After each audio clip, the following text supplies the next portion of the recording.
Hello everyone, my name is Mist, and today we are continuing this review series with the next main installment, and that's why I call music 5. This album was released on November 14th, 2000, and was the last installment until 2001.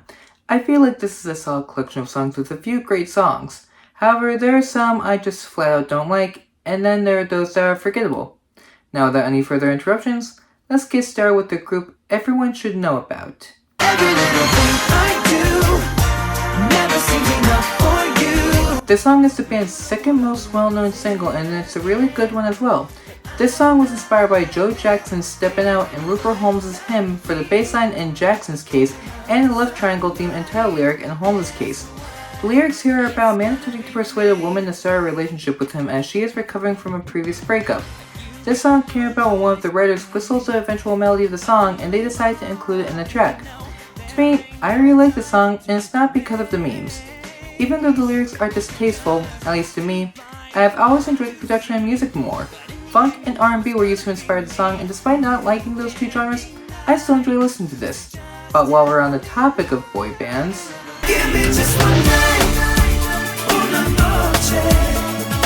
this song was drawing to me when I first listened to this. I think that it was because of the more upbeat production compared to past songs we talked about from them, or it was maybe because of the fact that I've never heard a boy band sing anything in Spanish before. Keep in mind I only thought about that last part because I didn't know that Spanglish music existed. Either way, that doesn't take out the fun in the song. This was their most successful US hit, and I can see why.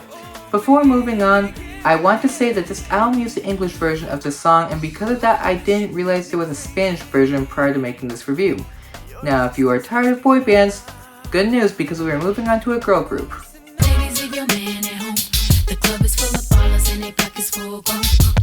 I am probably going to get a lot of hate from this, but Destiny's Child's music has never been enjoyable to me. Now, on to the song, which wasn't supposed to be their song in the first place, as some songwriters and producers sent a disc of written tracks for potential inclusion on their second album. Chad Elliott was working on beats for his own project and accidentally sent one of his beats on that same disc. Beyonce listened to it and wrote lyrics, and the manager sent a rough draft to Elliott. Elliott was impressed with the melodic syncopated rap delivery and democratic message to both men and women. This song was then placed on the blockbuster album The Writing's on the Wall. Despite all that success though, it still doesn't make the song enjoyable for me. Like I said, I have never been impressed with the group's music, and it just isn't for me. But at least they weren't forgettable, unlike...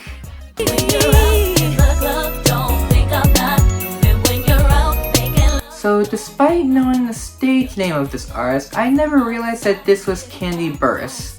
There isn't really much I could find out about this song, so I'll just stick with my opinion.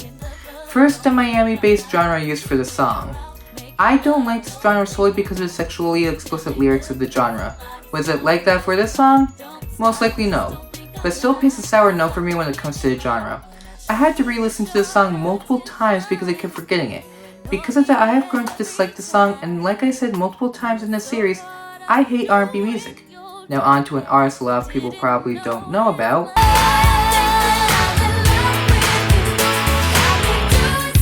I don't think I even need to say what the sample is, as it is a very well-known song. In the case that you don't know classic rock or this part is copyright claimed, I will tell you. This song samples John Mellencamp's Jack and Diane throughout the whole song. For some odd reason, Jessica Simpson also recorded a Spanish version of the song, but I didn't listen to it. As for how I feel, I am mixed on it. I don't mind samples, but the fact that it is so blatantly obvious doesn't sit well with me, regardless of how much I like it. I don't think this is a bad song, but I don't think it is a good song either. Now on to another act that you probably never heard of.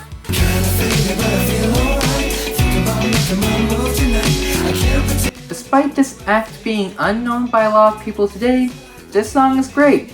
There are 3 versions of the song, and the version used for the album is the edited version. This song doesn't have a lot of background on it, but I still love the song. The song took time to grow on me, but it is still a fun song to listen to. I am sorry I don't have a lot to say, but sometimes you have to let the music speak for itself. Now this song sounds like they are rapping, and there is even a version with the rapper Thrust doing a verse in the beginning. We're going to an actual rap song now. Shake it fast, watch yourself, shake it fast, show me what you're working. The title you saw was the clean title and not the actual one, and for good reason too. This song has 2 versions, one being explicit and one being clean. That's something I shouldn't be surprised about considering this is a dirty rap song. Mr. Kale has said that he was reluctant to release the song as a single as he didn't think it showcased his abilities as an artist, but is now thankful that it was released, saying that its success proved him wrong and that it was the biggest song of his career. Now as for my thoughts, admittedly, it makes me uncomfortable. I've never been a fan of dirty and sexually explicit lyrics for that reason. I don't really like the production either as it sounds uninteresting. I can say though that Mr. Gale is a great rapper as his voice and ability are really great here. However, he alone doesn't save the song for me. Now, on to an artist we have heard before, but only as a featured act.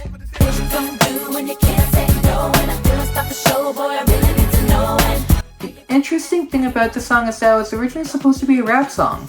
Producer Tricky Stewart then rearranged it to fit Maya's personality after meeting her. When coming up with lyrics that could work for her, Tracy Hale came up with it being inspired by a relationship she was going through at the time and revolved around a strong woman who won't tolerate their man returning to his ex-girlfriend. That's an interesting concept, but I don't like it that much. I just don't think the song is for me even though it is done well. But now if you ever wanted to hear a rap song by a kid,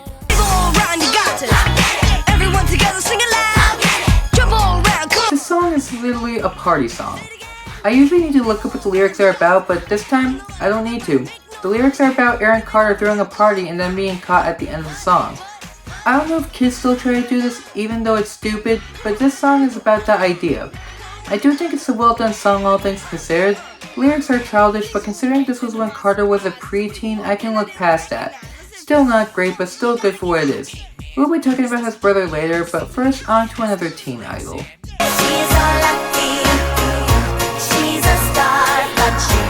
This song is surprisingly sad despite its title. This song is about a movie star named Lucky, and despite having everything she could ever want, she still feels lonely and unhappy. I'm pretty sure that a lot of successful people have felt this way before, so to see a story like that in song could help people see that fame should not be something to strive for in life. That's why I like the message of the song, but I don't like how the production sounds. I don't mind if unhappy songs have happy production, but in this case, it feels bad in my opinion. But on the topic of sad songs,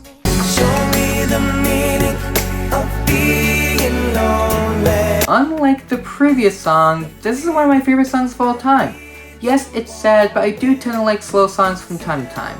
I know I am not the only one who loves this song, as it is one of the group's most successful singles. Despite the song being depressing, I love how the production sounds with the lyrics. There will be another song later that I will say is a favorite of all time, but right now, we're going back to R&B with Even though it seems I have everything. One thing I didn't know about Cisco is that he was the lead singer of the R&B group Drew Hill. That might come up in a later review. But right now, for this song, I like it, but not as much as songs we have already talked about and songs we will talk about in a few minutes. Just like Lucky, this song is about a guy who has everything, but without a girl, his life would be incomplete. I don't know how Cisco feels about the song now, but I do know that he wasn't fond of the song and had to be coerced into recording it. Like I said, I like the song, but not as much as other songs. Now our next two songs I completely forgot what they were, and we are starting that off with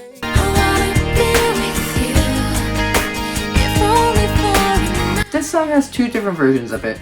The first version we hear on this album is a slow love ballad, but if you listen to this song on the Center Stage soundtrack, you have heard a more popular production. I love love ballads. However, I can't say I like the song. It sounds good, but if I liked or disliked it, I would be able to remember it and not keep forgetting it. But on to the other song that I keep forgetting about.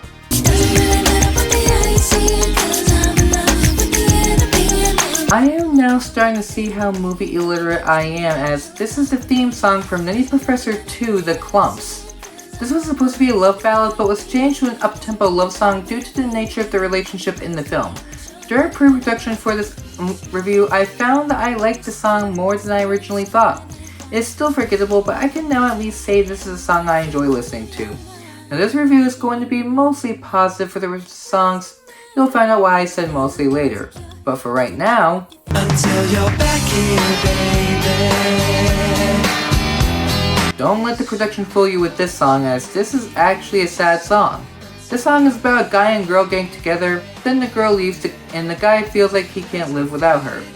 This song was created in 45 minutes, so while it was made in a quick amount of time, it still sounds like a great song.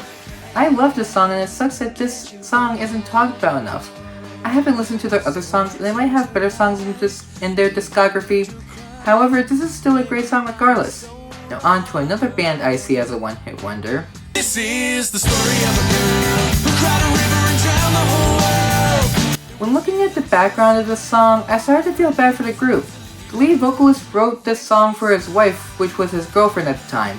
They had released 3 albums before and hadn't gotten any attention or record deals in that time. When they wrote this song, they were signed to a record company and became their only hit single. The band feels grateful that they were able to accomplish getting a hit, so at least they're able to celebrate one success. After hearing that, I want to like this song more, but I can't. To me, it sounds like a generic rock song and it's hard to get invested in it. But going from a one-hit wonder to a band with many hits, If I go crazy, then will you still call me Superman? this song has an interesting history. This song was written in a math class when band member Brad Arnold wrote it when he was 15. This song was later given as a demo to the local radio station and was given to other radio stations as people kept requesting the song to be played. The lyrics talk about basically if someone gets successful, would their partner not get jealous. This song is a great song in my opinion, and I love listening to it. The band has plenty of great songs that we will get into in the future, but right now, this is a great introduction to the band. Now on to a bad song by a bad artist.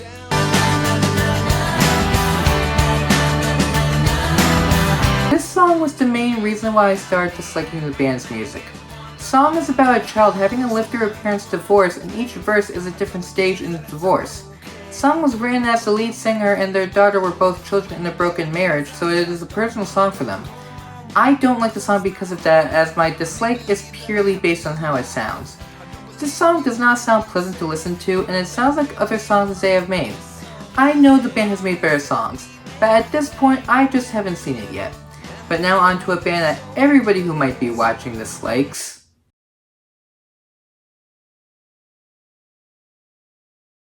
This is one of the most well-known rock bands of all time. This song has 2 interesting things I would like to point out. First, if you listen to their song Living on a Prayer, which is one of their best songs, there was a fictional couple named Tommy and Gina and they were referenced again in this song. The second is in the chorus when he talks about Frankie. Whenever he says that, he references Frank Sinatra in his song My Way, and that led to me finding out that John Bon Jovi really likes Frank Sinatra. As for my thoughts, I really love this song. Bon Jovi is a legend in rock music, and this helped his music reach young audiences at the time. I really loved the song when I first heard it, and it is a great ending track for the album. And in case it wasn't obvious, It's My Life is the best song on this album. Bon Jovi is a great artist and deserves nothing less, especially with this song. Like I said, this album has a great selection of songs, and even though there are misses, there are more great songs. Just like always, more songs I like will be in the description below. Next time, we are continuing looking at the main series of this album with now 6, but that is for next time. Until then, my name is Mist, and take care everybody.